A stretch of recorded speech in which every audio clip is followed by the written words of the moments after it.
Good morning. My name is John McInnes. I'm the pastor of St. John the Baptist Parish in Peabody. To most of the world, that's Peabody, north of Boston. I don't want to take any more time because our speaker this morning has a lot to say, and we've heard sociological perspectives and also the theological yesterday. John Baldwin is a member of the Society of Jesus, starting out in New Jersey and doing his doctoral work at Yale, then out to the West Coast to Berkeley, and now back at Weston School of Theology in Cambridge. Of interest to the many of us who are involved in parish ministry, John helps out at Sacred Heart and St. Bridget's, the new Catholic community of Lexington, and also St. Paul's in Cambridge. He has extensive background in liturgy. It's my pleasure to introduce John Baldwin.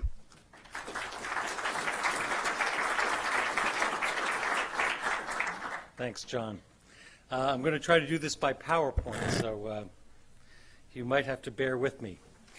And I'm going to go very quickly through the first part because they're mainly bullets, and I know that we're pressed for time. The question of the relation between priesthood and sacramental ministry is obviously too large and too complex for me to deal with in a half an hour. Even if I had an hour, it would be too large and too complex.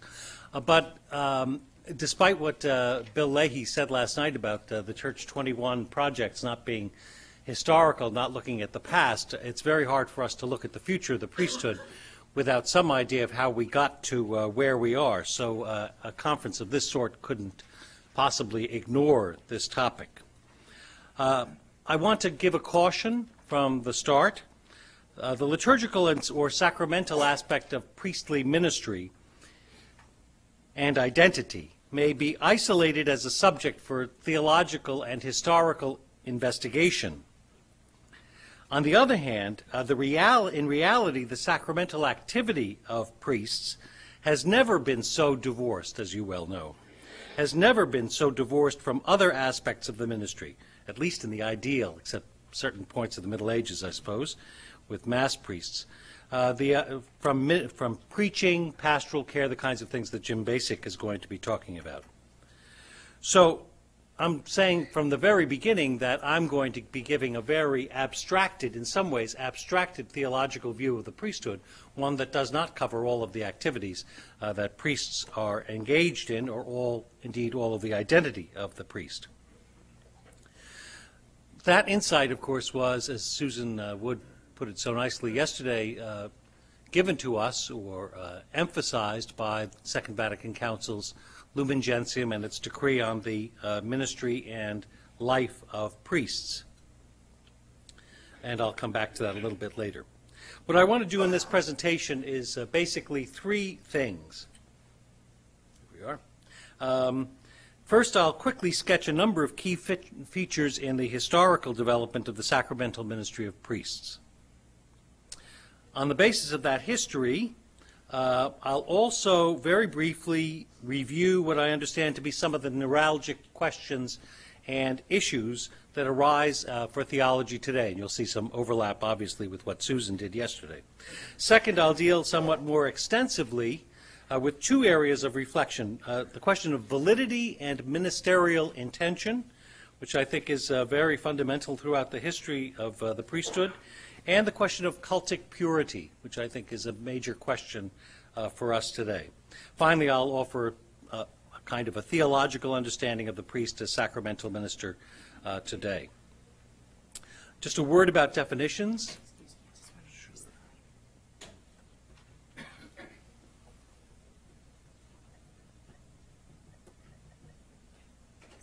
This is very fancy up here. A word about definitions. I understand the English word priest, and Susan also said something about this yesterday, to stand for the Latin word sacerdos, or the Greek word hierus. Our word priest is a translation of the Latin sacerdos or the Greek hierus. These Latin and Greek terms have inevitably cultic or liturgical implications. Priest is a term which covers two of the sacramental orders of the Church, presbyters and bishops. At the same time, there's often a confusion between the English word priest and presbyter. Susan talked a little bit about this in the ICEL wars with the Vatican over the ordination, the translation of the ordination rites. A confusion between the English word priest and the word from which it's derived, presbyter. The latter, presbyter, is not in its origin, at any rate, a cultic term, but rather refers to an elder in the church. It's more of a secular term, really. The third sacramental order, deacon, has never been considered a priestly order, and that's quite clear from, at least one of the early documents, the apostolic tradition, attributed to Hippolytus. Okay. Quickly, through the historical, run through history in just a few minutes. I'm presuming that many of these things are not unfamiliar to you anyway. 1, the word priest is not applied to any particular individual in the New Testament, with the exception of the high priesthood of Christ in the letter to the Hebrews. All of the baptized, however, are corporately referred to as a priesthood in 1 Peter 2:9 and Revelations 1:6. 2, priestly terminology begins to be used with regard to individuals.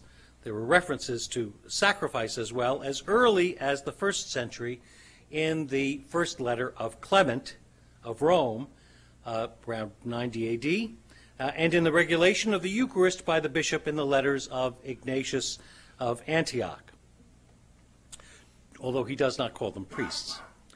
3, Ignatius does not. 3, the first clear usage of priest, and here as bishop, as I think Susan alluded to yesterday, as an individual, occurs in Cyprian of Carthage in the 3rd century, although just previous to him in the same city, I find it interesting that Tertullian can argue, the great first Latin theologian, can argue that any baptized person can preside at the Eucharist in an emergency. But by the mid-3rd century, Eucharistic presidency is clearly reserved to bishops and when they're delegated to presbyters. I say when they're delegated because even in the early 5th century, at least in the city of Rome, there's a question about which I've just written an article that appeared in January's worship on the fermentum in Rome. There's a question of whether presbyters were deputized to celebrate the Eucharist on Sundays. In other words, whether they could celebrate it on their own within the city walls of Rome.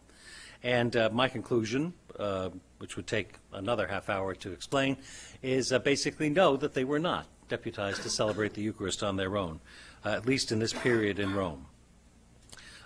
Throughout the patristic period, sacerdos, hierus, priest, seems more to be applied to bishop than to presbyters. For example, St. John Chrysostom's sermons on the priesthood are really about bishops. 4, the 4th century begins to witness the vocabulary of awe, fear, and mystery applied to the liturgy and to liturgical ministers. It's at this time that one can begin to trace the definitive qualitative distinction made between priests and laity, and the notion that the access to the altar means that the priest belongs to a higher realm. Bernard Cook, in his magnificent book, which I'll quote at some length later, Ministry to Word and Sacraments, finds the rationale for this strictly hierarchical worldview represented in 2 enormously influential works, St. Augustine's City of God and the ecclesiastical hierarchy of Dionysius, the pseudo-Areopagite, or pseudo-Dionysius, I'm sorry, the Areopagite. Anecdotes keep on occurring to me as I'm talking, but I can't go into them. Let's save them for the questions.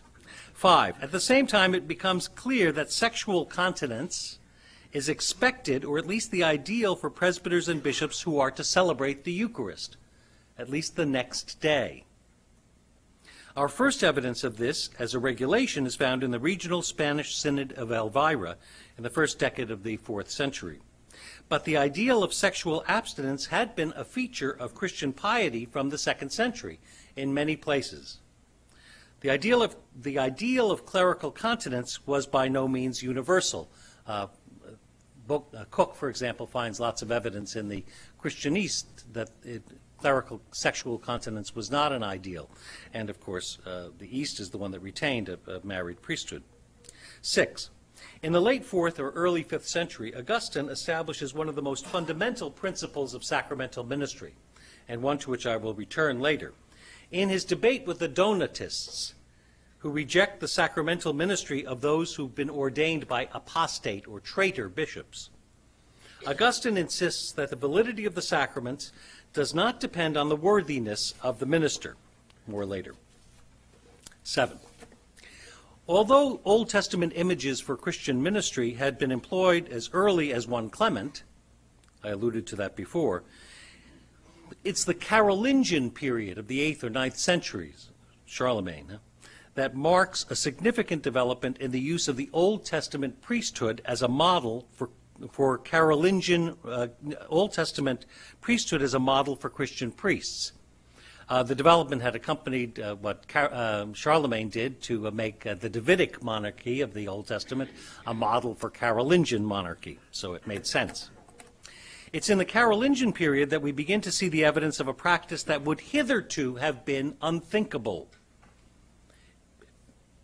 I'm not sure if it's unthinkable today. We can talk about that.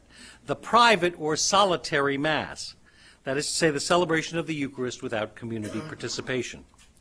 A number of factors were most likely involved in that development of the solitary Mass. Among them, the increase of altars in churches and the increase of ordained monks. 8. The increasing attention paid to penitential practice in the 9th and 12th centuries is responsible for the association of the anointing of the sick with priests, one of those issues that tends to keep on coming up with regard to sacramental ministry of priests today. Eventually, lay persons are the sacramental ministers of marriage, in the West anyway, and may administer baptism, at least in emergency.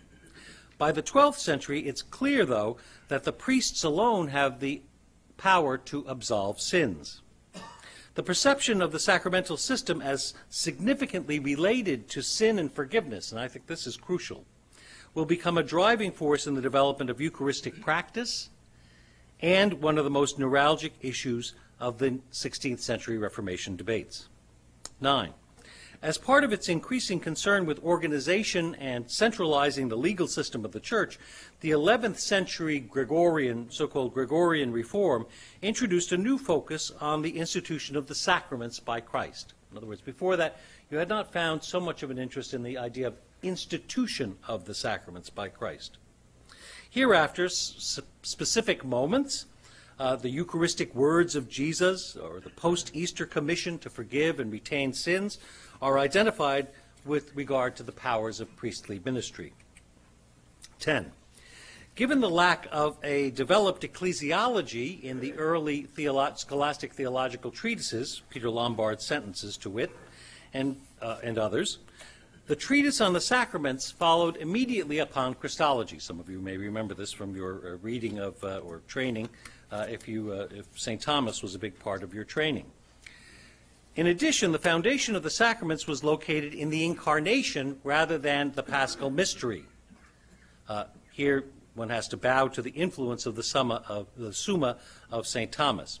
For St. Thomas, the priest, although to be fair, St. Thomas does say that the redemptive death of Christ is the source of sacramental grace.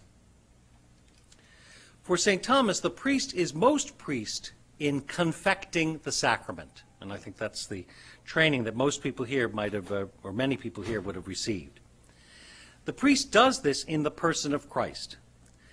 That phrase has a long pedigree in patristic usage.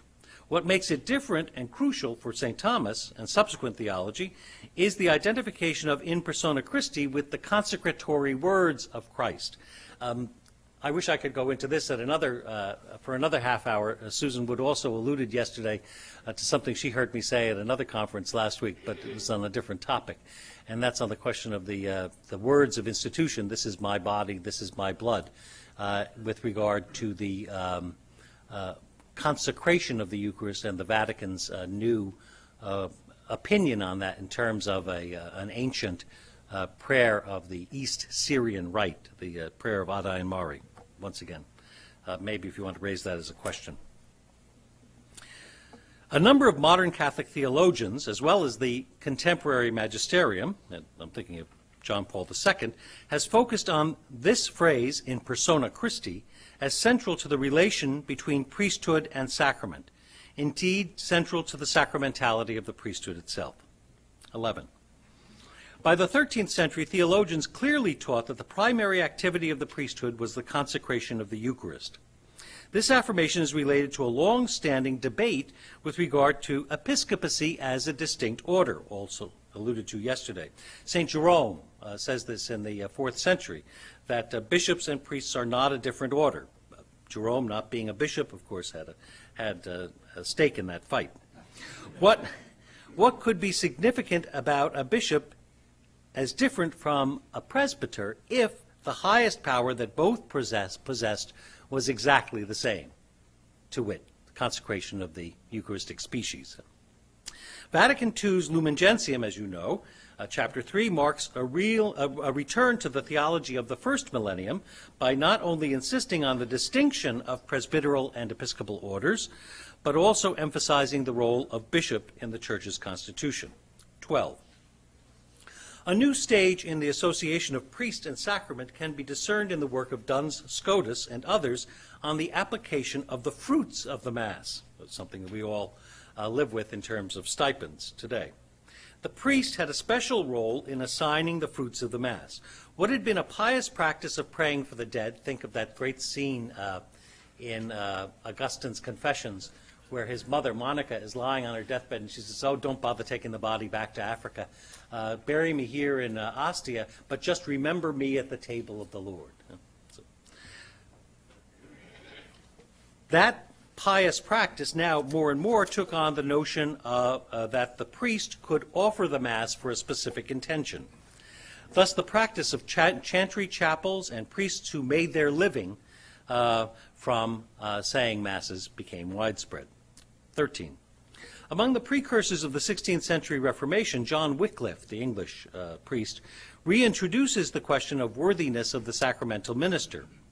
I'd say that despite the definitive solution by St. Augustine in the 4th century about validity and ministerial worthiness, this is an issue that will not go away, and in some ways has raised its head in the last 5 years with the current sex abuse crisis.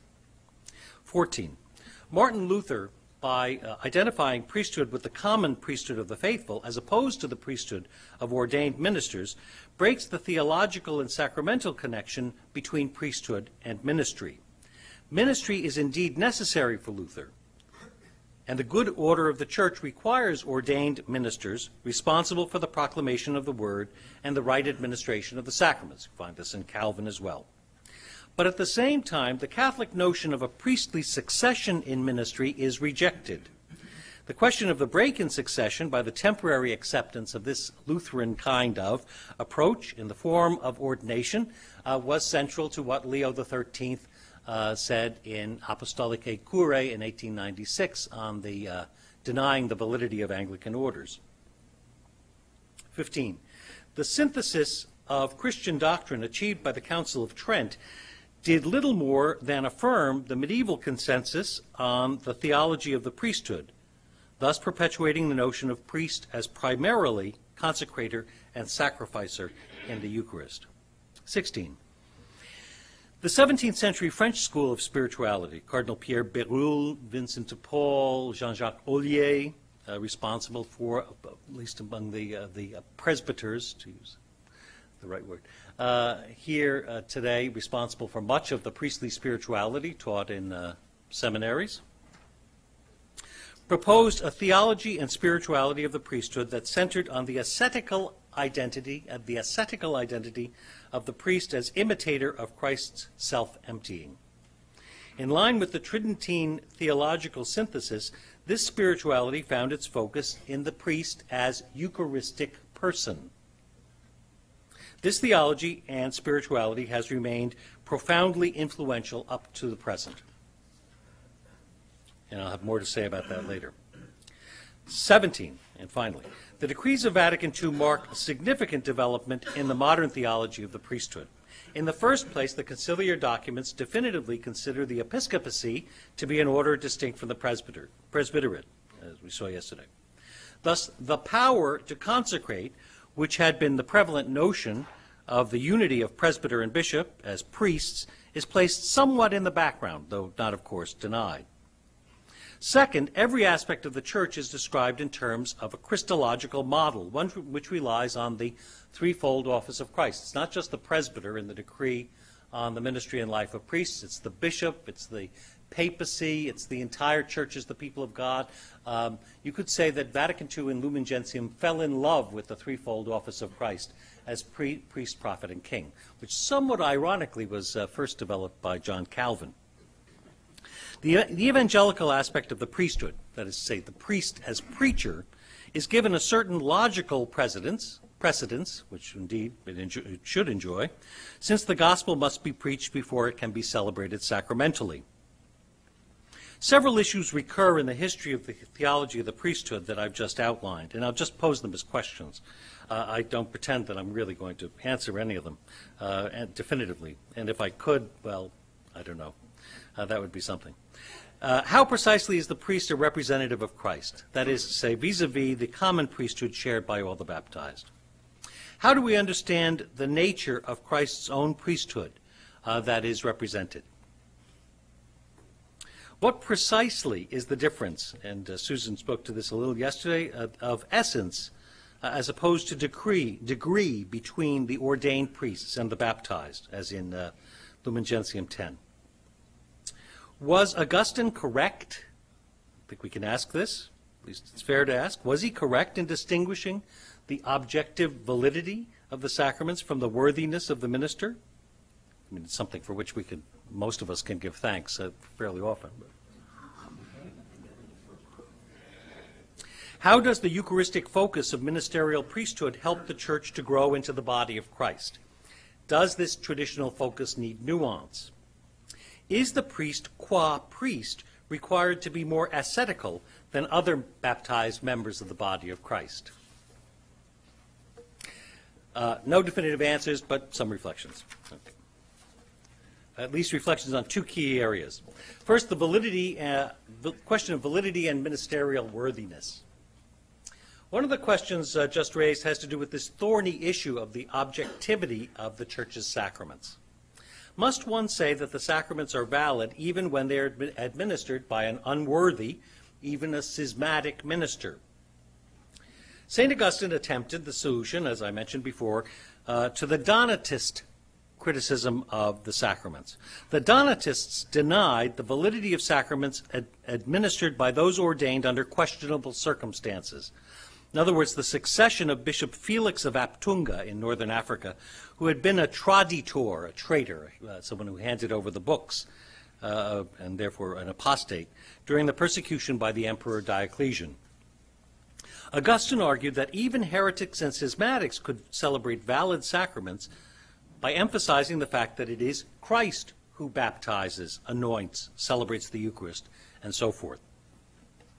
Over 1,000 years later, the Council of Trent reaffirmed this principle of the objective nature of the sacraments in a definitive way, with its insistence on their ex opere operato character.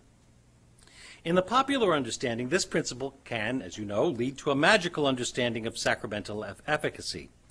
It all depends on how one takes Trent's statement that the sacraments bestow grace on those who do not close themselves off to them. In other words, the famous phrase that many of you remember, I'm sure, non ponentibus obicem, not placing those who are not placing an obstacle. Now, if one understands that a lack of faith, and I mean here existential faith as much as intellectual belief, constitutes such an obstacle, obicem, or closing oneself off, then I don't think there's any problem whatsoever with the concept of ex opere operato. Participation in sacramental activity is precisely that. Participation in an act that engages the person as opposed to the reception of something objective. But Augustine's solution, and the subsequent tradition, was meant to deal with a different sort of problem. When the Church celebrates, can one be confident that God is indeed active in offering grace? This is God's own gift of self, even if the minister is unworthy. Augustine's answer gets the minister off the hook, gets me off the hook. Sacramental ministers do not act in their own person, but rather as representatives of Christ, who is the true actor in the sacramental event. Christ baptizes, etc. St. Thomas makes a similar move in his Sacramental Theology when he argues that God alone is the principal agent of the sacraments, whereas human beings can be instrumental agents.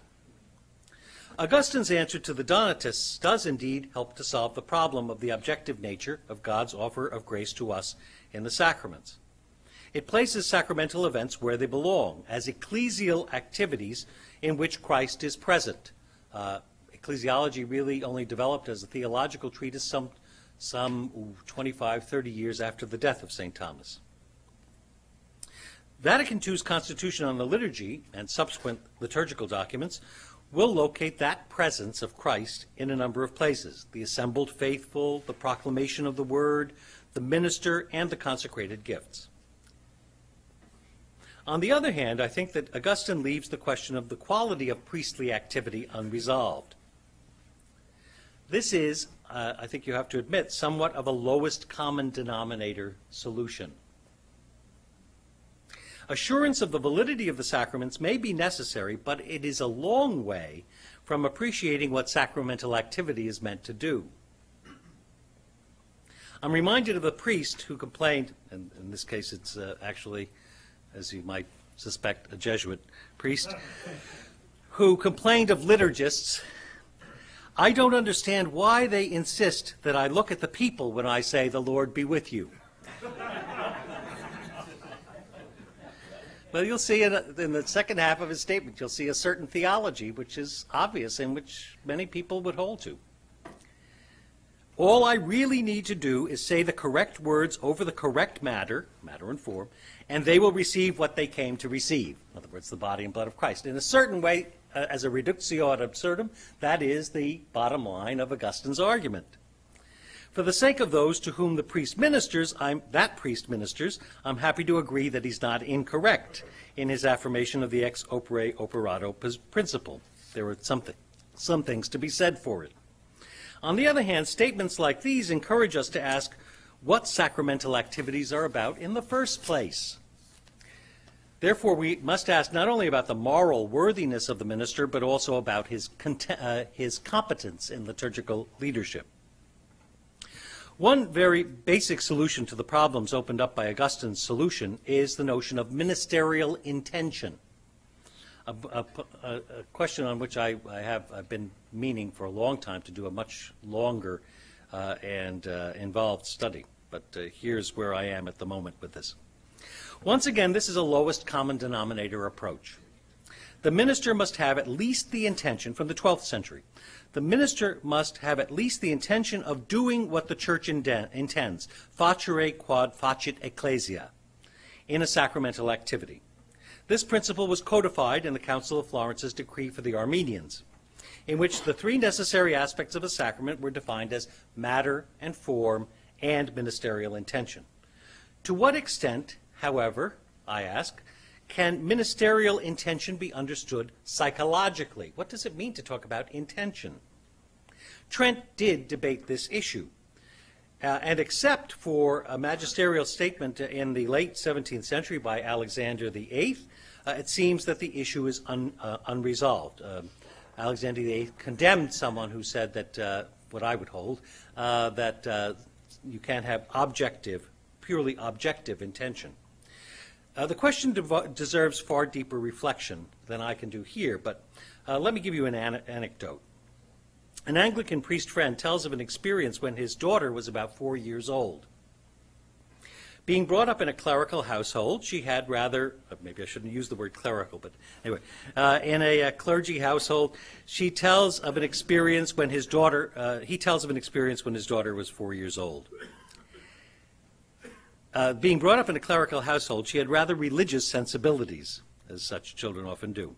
One day, while playing with one of her friends who happened to be unbaptized, my friend Andrew, heard her say in the next room, "I baptize you in the name," while pouring water on the child's head, "I baptize you in the name of the Father and of the Son and of the Holy Spirit." She had valid matter valid form, and at least psychologically she had the intention of what the church wishes to do.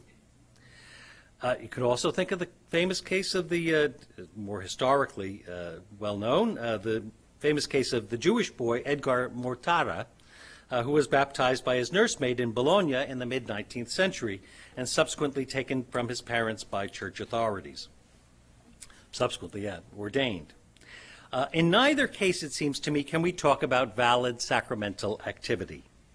Ministerial intention cannot be psychological, since it would result in the same problem Augustine faced with the Donatists, a celebrating church at the mercy of the worthiness and or competence of its ministers. Doing externally what the church requires must be sufficient for ministerial intention. That was the argument of the Jesuit theologian Alphonse Salmeron at Trent. I'm reminded, too, of a story which might be apocryphal of a bishop, an auxiliary bishop, I think, doing an ordination of Jesuits at Woodstock in Maryland back in the 1940s or 50s, who on his deathbed, so the story goes, maybe apocryphal, but it's a good story,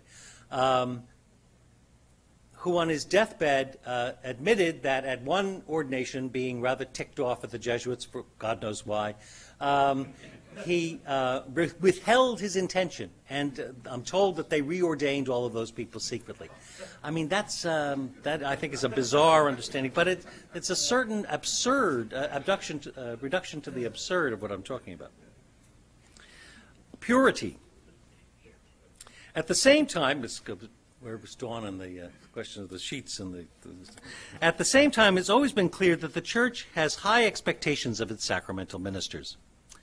Though not clearly about liturgical ministry, 1 Timothy's charge to overseers, or episcopoi, elders, presbyteroi, and deacons reveals a very high standard of behavior for office holders in the primitive church.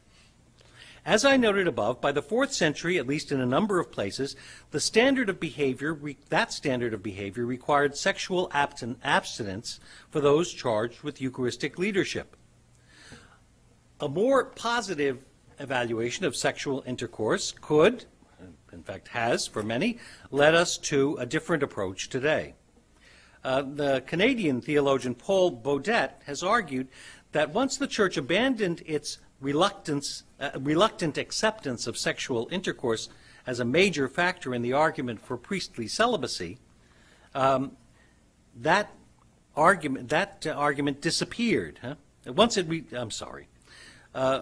He's argued that once the Church abandoned its reluctant acceptance of sexual intercourse, then a major factor in the argument for priestly celibacy disappeared. Hence, in the more recent magisterial documents, like Pastores Dabo Vobis, which Susan referred to yesterday, sexual purity does not figure as an argument for priestly celibacy. On the other hand, I think there remains a close relation between sexuality and dealing intimately with holy activities. I suspect that we have a long way to go before we understand the nuances of this relationship. And I've heard even married Protestant ministers refer to it. And the instinct that has kept these two very potent activities separate. Though such a psychological or cultural anthropological analysis is well outside the scope of my competence, I want to suggest that reflecting more deeply on the relationship between sexuality and priestly sacramental leadership may help us find a way forward in questions of marital status and gender with regard to the priesthood. This is all the more the case given the increased attention to the spousal or marital imagery, after all very sexual in many ways, of the priestly representation of Christ by the contemporary Roman Catholic magisterium and a number of very significant theologians. In any case, the consistent instinct of the Christian people has been to expect a high public standard from their priests. To some extent, priests' manner of life, our manner of life, needs to manifest a level of asceticism that leads to reverence and respect for the sacredness of the gifts that God wishes to offer human beings. This expectation helps to account for the scandal that Catholics experienced when they found that some of their priests were not only deficient but abusive. It's probably necessary to reinterpret our understanding of sacerdotal purity today. And sexual terms, I think. But it would be a grave mistake, I think, to abandon the ideal of priestly asceticism altogether.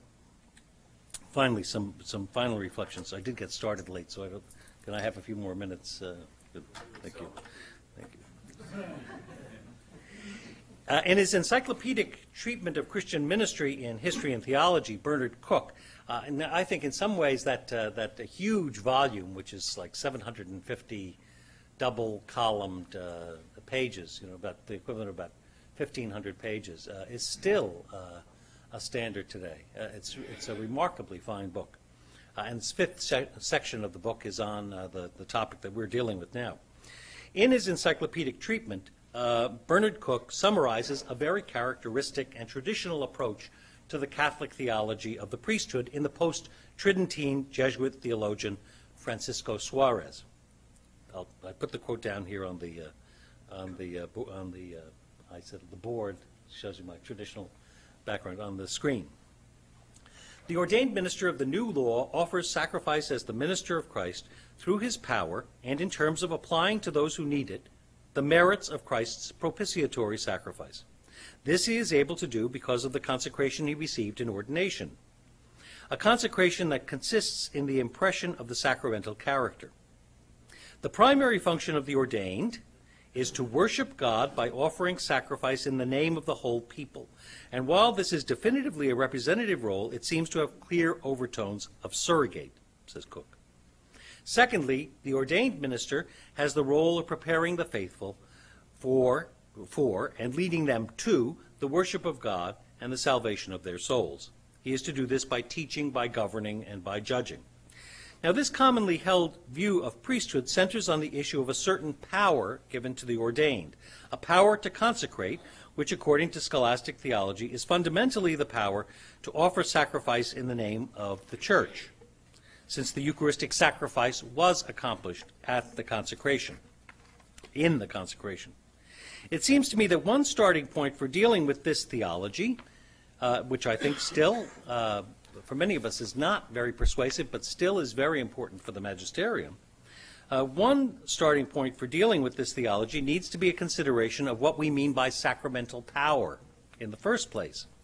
If Christ's exercise of power, and this is where I would start, if Christ's exercise of power is most manifest in his giving of himself to others, his kenosis, or his self-emptying, Philippians 2, then any exercise of power by his disciples, whether ordained or not, must follow the same example. So notions like power to consecrate, power to offer sacrifice, will necessarily need to be interpreted in a correctly Christological fashion. I mean, one of my principles in teaching things like sacraments or ecclesiology is always, you show me your Christology and I'll show you your ecclesiology and your sacramental theology. The post-Vatican II ordination rite for presbyters expresses this in the formula for the presentation of the gifts. Remember that before Pius XII, that formula itself was considered the form of the sacrament, the formula for the handing over of the gifts. But now it's the laying on of hands with the consecratory prayer. But in the post-Vatican II ordination rite, the formula goes like this. Except, and I used the old translation, I couldn't find the new one right at hand when I was doing this. Accept from the people of God the gifts to be offered to him. Know what you are doing and imitate the mystery you celebrate. Model your life on the mystery of the Lord's cross. The clear implication here is that the high point, or at least the most visible and concentrated point of priestly ministry in liturgical leadership, is directly related to the priest's life as modeled on Christ. Here, I think, Bérulle and the French school, the spirituality that many of the priests here would have experienced, would have been taught, trained in, and so much of traditional priestly training throughout the world, I think was right on target. A priest is meant to lead an exemplary life of imitating Christ's self-emptying. This sacramental life, since the sacrament of holy order, and I had this written as holy order even before Susan mentioned that yesterday, she's correct, that the sacrament of holy order, like matrimony, is primarily located in its being lived out rather than in its initiation with whether it's the marriage ceremony or with ordination. That sacramental life is empowered by God through the church in order to help God's people to be priestly, to help God's people to be priestly. That is to say, to help God's people participate in Christ's life-giving, self-giving, self-emptying activity. That's what I take. Susan quoted Lumen Gentium 10 yesterday. Here's the Catechism's version of the same thing. A slightly different, as much in the Catechism is. While being ordered to one another, they, the priesthood of the faithful and ministerial priesthood, differ essentially. Actually, Lumen Gentium 10 says, while they differ essentially, baptismal priesthood and ministerial priesthood are ordered to one another. So it's just a slight nuance which puts the emphasis more on the difference here than on the similarity, as Lumen Gentium does. In what sense, though, the Catechism continues? While the common priesthood of the faithful is exercised by the unfolding of baptismal grace, a life of faith, hope, and charity, a life according to the Spirit, the ministerial priesthood is a means by which, by which Christ unceasingly builds up and leads his church. For this reason, it is transmitted by its own sacrament, the sacrament of holy orders, if you must. The Catechism does say orders. Now, the ministerial priesthood is a means by which Christ unceasingly builds up and leads his church. It seems to me that the ordained priests conforming to the person of Christ has fundamentally to do with service and therefore with love. In this way, one can understand the nuptial imagery so frequently employed in the last 30 years or so. In addition, this understanding helps us to see that one needs to interpret the role of the priest acting in persona Christi in the context of his acting in persona ecclesiae, as Edward Kilmartin, who used to teach here, used to argue, did argue at some length. What then is the priestly sacrifice of Christ that the ordained priest imitates? That, I think, is the crucial question. See, we often talk about Eucharistic sacrifice and things like that without asking about what's the sacrifice of Christ that's being imitated or facilitated. Christ's is clearly a priesthood of a different sort from that of offering animals or other things. Indeed, some modern authors like René Girard or his followers Raymond Schwager and James Allison have argued that Christ's priestly act puts an end to ritual sacrifice and puts an end to all human sacrificing of others. Christ's sacrifice is the self-offering that leads to the full enjoyment of the kingdom of God.